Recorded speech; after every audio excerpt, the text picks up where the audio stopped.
Bom, o Papa Francisco abriu o Sínodo dos Bispos sobre a Amazônia. São 250 convocados pelo Papa, incluindo 58 brasileiros. Aliás, o relator geral do Sínodo é o cardeal brasileiro, que é arcebispo emérito de São Paulo, Cláudio Umbes, que foi até elogiado pelo Papa Francisco.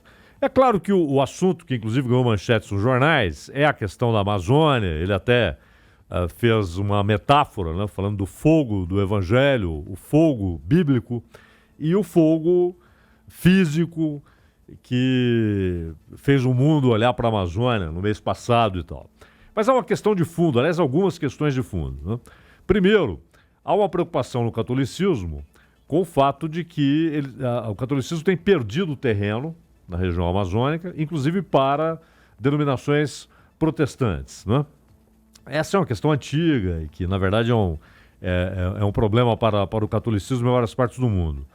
E há também uma outra questão, que é a defesa, inclusive de gente muito ligada ao Francisco, de que pessoas casadas possam ordenar alguns sacramentos. Isso. E também mulheres, não é? Como Isso acontece em outras religiões, né? Exato, até pelo fato de que em muitas regiões da Amazônia não há padres, né, ordenados. E muitas vezes há uma informalidade na relação da Igreja Católica com as pessoas por intermédio de gente que é casada, mas que é diácono da igreja, esse tipo de coisa. Bom, isso acabou se tornando mais um tema da batalha que é travada hoje no interior do catolicismo entre, a grosso modo, né, conservadores e progressistas, que é o rótulo que se dá ao Francisco. É um progressista, muitos o chamam de um papa esquerdista e assim por diante, né? Até porque ele tem feito uma defesa constante da necessidade de se olhar para os pobres, de se olhar para a questão ambiental, mas até um documento papal a respeito disso e tal. Só que, do outro lado, muitos acusam o Francisco de defender heresias. Olha que ponto chegou o nível do debate. Que ele defende heresias e que, inclusive, neste sínodo, por exemplo, muitas vezes ele abre portas para que elementos do paganismo se misturem ao catolicismo, né? Outra crítica, né, Zaidan? Sim. É que ele está trazendo de volta os princípios da teologia da libertação. Da libertação, né? Dos anos 60, do Concílio Vaticano II, né? Que durou anos e tal, e que produziu a chamada teologia da libertação. Inclusive, aqui no Brasil, há um expoente aí, que é o Leonardo Boff, né? Que foi até colocado em silêncio pelo Ratzinger, que é o Bento XVI, né?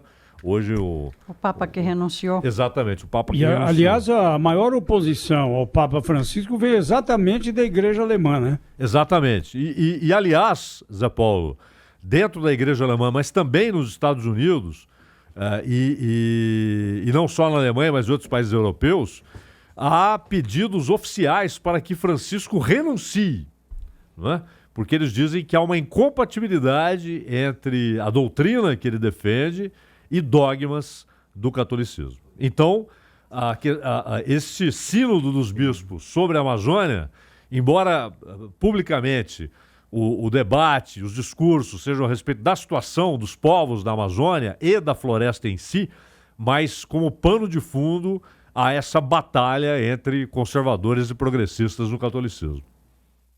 Essa discussão irritou bastante o presidente Bolsonaro, né?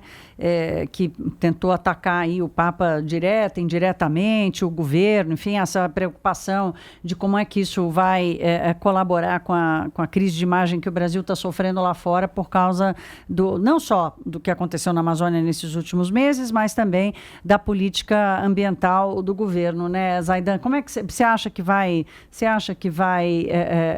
prejudicar ainda mais a imagem do Brasil? Será que a igreja, que o Papa, Francisco ou não, mas que a figura do Papa hoje tem essa capacidade de influência? Não tem mais, né? Não, Já ele foi, tem, né? ele tem, mas claro. não é como era no passado. Né? Mas é claro que ele é uma figura, quando ele diz uma coisa, a manchete no mundo todo. É claro que Sim. há uma influência, não há dúvida. Aí a gente lembra que ele é argentino, só isso.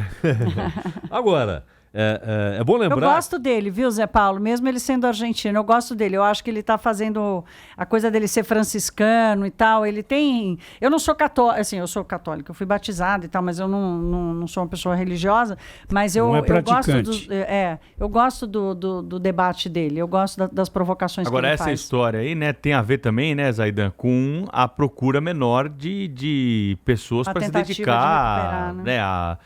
né, não só no cristianismo, não só no catolicismo, mas me parece que as religiões todas É sofrem uma crise, né? É uma crise. hoje, de pessoas que vão se dedicar a isso, né? Isso. Não, Agora, ouça só essa historinha aqui, já que estamos dentro Fala, desse Zé Paulo. assunto aí de igrejas, né? Ontem foi dia de escolha de conselheiros tutelares, né? Aqui no Embu das Artes, uma poderosa igreja evangélica entregou aos fiéis nos cultos uma folha com Salmos da Vitória. Vocês acreditam? Só que as citações bíblicas eram os números registrados para a disputa da eleição por 5 candidatos e a conselheiro tutelar que eram apoiados por essa igreja, tá bom?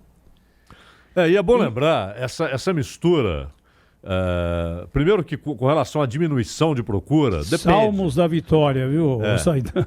Mas depende. Na África, por exemplo, há um crescimento extraordinário do cristianismo, assim como do islamismo. Né? O islamismo teve um crescimento gigantesco, é óbvio que principalmente no norte da África, mas também em países subsaarianos. E o cristianismo também, inclusive na África de língua portuguesa, na Angola, Moçambique. O crescimento do cristianismo é gigantesco ali. E a questão do catolicismo é que a proibição de o sacerdote se casar se tornou um impedimento, né?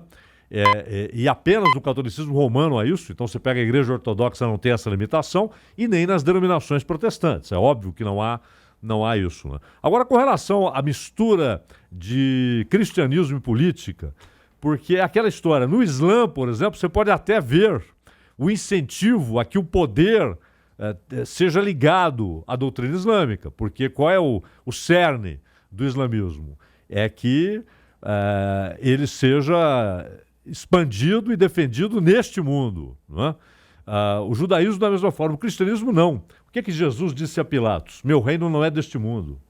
Não é? Em nenhum momento ele preconiza a tomada do poder político. Em nenhum momento ele discute, por exemplo, a posição de Roma nos seus tempos, né, que dominava a região da Palestina, na época, aliás, Palestina porque os romanos se referiam à Filístia, né, com PH, e daí vem o Palestina. Né?